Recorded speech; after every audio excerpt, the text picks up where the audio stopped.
Yung after, So, may data ba kayo maliwanag after the yun. Hague? May data po ba kayo after the Hague naman? Yes, after the Hague, talagang namroblema na tayo, no? Talagang naubos na yon. But what I'm saying is, yung impeachment kasi was beyond our control, no?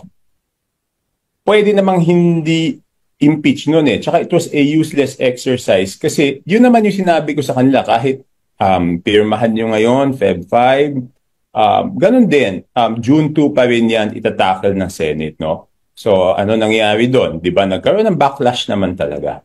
Yung Hague, there are external factors beyond our control. So, it is not an apples to apples comparison, no?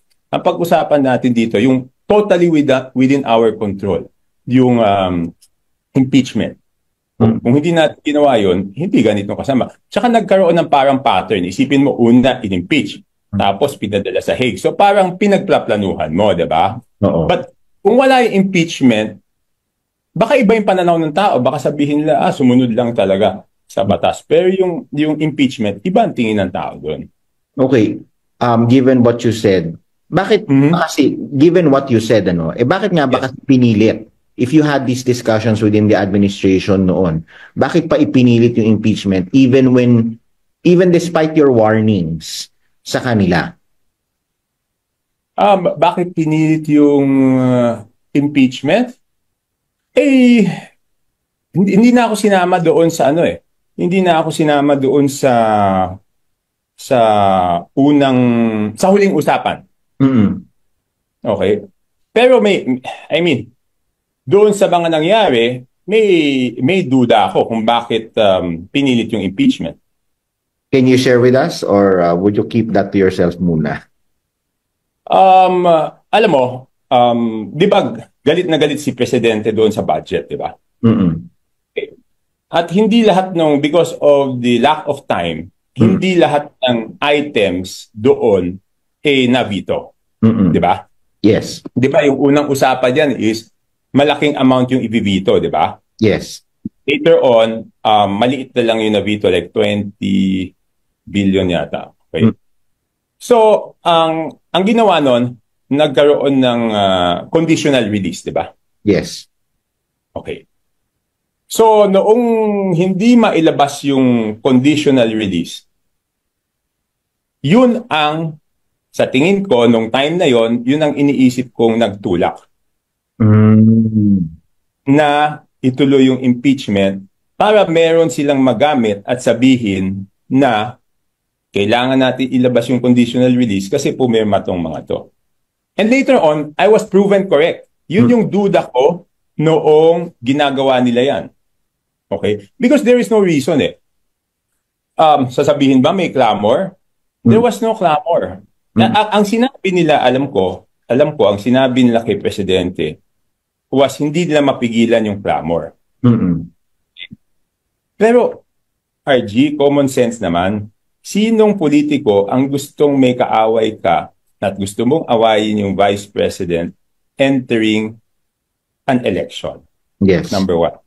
Number two, lahat naman ng politiko ay humihingi ng suporta sa Iglesia ni Cristo. So, ang gustong mag-vote ng impeachment nung nag-rally na ang Iglesia ni Cristo supporting the call of the President na wag ituloy yung impeachment. Number three, yung Presidente ayaw niya talaga nung impeachment because on the day of the signing of the impeachment, I had a meeting with him na nagkataon, yun yung nagpipirmahan, natapos kami mag-meeting, tapos na yung pirmahan, he did not even talk to me about it. Hindi naman niya sinabi, bakit hindi ka pumirma? Bakit hindi man niya sinabi na, naka 215. Hindi niya talaga pinag-usapan. Kung hindi ako pumirma at gusto niya yan, di dapat natanggal na ako, di ba? So, paano ko masabi na yung conditional release ang naging motivation? Kasi, nung hino-hold na yung mga conditional release, kinausap ako ng dalawang tao ni Speaker. Okay? So, rene-request nila na ma-release yung mga conditional release. Sabi ko, hindi pwede. Sabi nila, paano yung mga yan pumirma sa sa impeachment. Mm-mm. So sabi ko, sino nag-authorize sa inyo ipangako yan? Mm-mm. So I cleared with the President. Mm-mm. Sabi ko, sir, kasi ganito sinasabi nila eh. Pinangako daw nila yung conditional release. Sabi niya, walang usapang ganyan.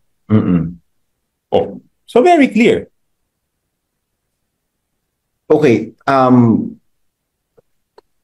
talagang itinuloy nila to given kahit na alam nilang may potential effects dun sa election in terms of your slate. Bakit? Yes, tinuloy nila. Because there was a bigger motivation. The budget that you were talking about. Yes, di ba? Okay, tignan muna natin, RG, kung saan ba tayo nagsimula magkagulo-gulo dito. Di ba? Nagkagulo-gulo tayo dito nung pinilit nila yung budget na gusto nila. Di ba? So, anong remedyo? Nag-veto. Hindi na-veto lahat. Ang sinabi, magkakaroon ng conditional release. O pagkatapos nagkaroon ng conditional release, hindi na problema ngayon. Paano gagawin? O so, anong ginawa nila? So, ang masakit dito is nadamay yung mga congressmen. Di ba openly naman, yung mga hindi pumirma, sinabi naman nila yung consequences. Yung mga pumirma, anong sabi nila? Sinabi naman nila yung reason bakit sila pumirma, di ba? Yes. Yung sinasabi ko, hindi invento yan. Yung sinasabi ng mga congressman na pumirma at yung mga sinasabi ng congressman na hindi pumirma just validates what I am saying. Yes. Di ba? Yes. Sila mismo nagsasabi, yung mga pumirma, pag nagpaliwanag sila, bakit kami pumirma? Kasi iipitin po yung pondo namin. Yung mga hindi pumirma, ano sabi nila? Inipit kami. So how can there be a clamor when there was pressure? Okay. Sorry. So sino ang nagpilit nitong impeachment at the expense of your election slate? Sino ba pwede magpilit? Alam ka ba, pwede ba itong mangyari nang hindi alam ng leadership ng House? You're talking about the Speaker. Yung leadership, sila na nahandyan. Wala nga kasi ako doon nung pinag-usapan, di ba? Hindi na nila ako sinama. Because they know from the very start, hindi talaga ako pabor sa impeachment, no? When you brought this up with the President, itong mga warnings po ninyo, anong naging reaksyon ni Presidente? Hindi. Okay, ganito, no? Ganito. Ang sinabi ko lang nung the day of na nagpipirmahan, sinabi ko lang sa kanya na hindi dapat pirmahan. Sabi naman niya talaga, hindi naman talaga dapat matuloy. Sabi ko kasi, wag before elections, pag-isipan mabuti, because aside from the political consequences, there are many other consequences. Political is just one of the consequences, di ba? Like what? You know, we've got ilang impeachment proceedings na, di ba? Madugo yan eh, di ba? It's very divisive. Tapos sasabay sa election, di ba? So napag-usapan na lang namin yan later on when I was reporting to him na pressure ako i-release yung mga conditional release kasi ipinangako daw. Sabi niya walang pangakong ganyan.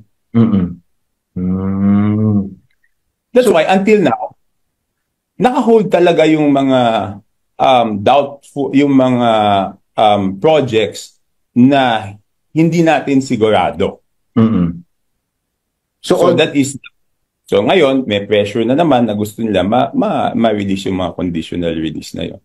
So all this considered is what led you to the conclusion na self-inflicted yung pagkatalo ng administration slate. I'm not saying self-inflicted totally. Okay. Yung Mindanao kasi makikita mo yung boto nung administration doon ng opposition doon, mga 90+%, di ba? Yung kunyari sina Bongo, sina Bato, ang tataas ng ano nila sa survey doon, di ba? At hindi na namin na bawi yon. So, tatanong, what was the adjustment I made? The adjustment I made was not to go to Mindanao. Yeah. Di ba? Di ba tinatanong niyo ako lagi and I was avoiding that question. But that was the adjustment I made because why will we go to Mindanao, spend resources, spend time, hindi na namin makumbinsi yung tao doon. So punta na lang kami doon sa lugar na may makumbinsi kami. Number two, if we go there as an alyansa, instead na makasingit-singit yung mga kandidato namin as an individual, pag sinabing alyansa, ayaw namin dyan. So ang ginawa, sumingit-singit yung kandidato, baka pagbigyan sila kung isa-isa sila. So those were the adjustments made. Mm-hmm. Sir, so now that tapos na yung election and you're already doing a post-mortem of the campaign, of what happened, and going into the 20th Congress. So sa tingin nyo ba, paano magiging itsura ng 20th Congress given itong ganitong klaseng sitwasyon? I don't know. It would be up to the members if they want to continue with what was the previous what is the present 19 Congress, or they want things differently. But it's up to the members naman. It's not up to me. Okay. But isn't usually the speaker the vote of the president or the choice of the president? Okay. Syempre, we shouldn't take away naman the will of the congressman, di ba? Lalo na in this after this election na nakita nila yung backlash, di ba? So they will have to vote and they will have to think of what is good for the country and what is good for the institution. Di ba? Ang kailangan lang naman doon is supportive of the legislative agenda.